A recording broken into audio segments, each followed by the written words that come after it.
modern management makeup. So I'm very proud to be here, and I want to tell you, I'm not a professional politician. I'm not a good diplomat. I say what is in my heart. I come here a few days, but I learn a lot.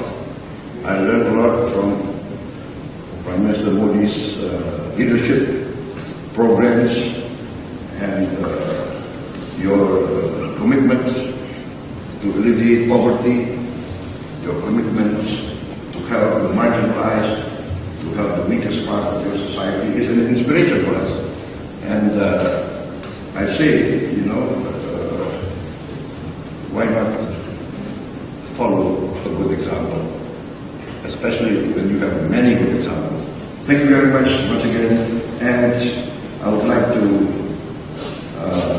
wish the people of India prosperity, peace, greatness in the coming years, and I would like to see Indonesia and India continuing to be close partners and close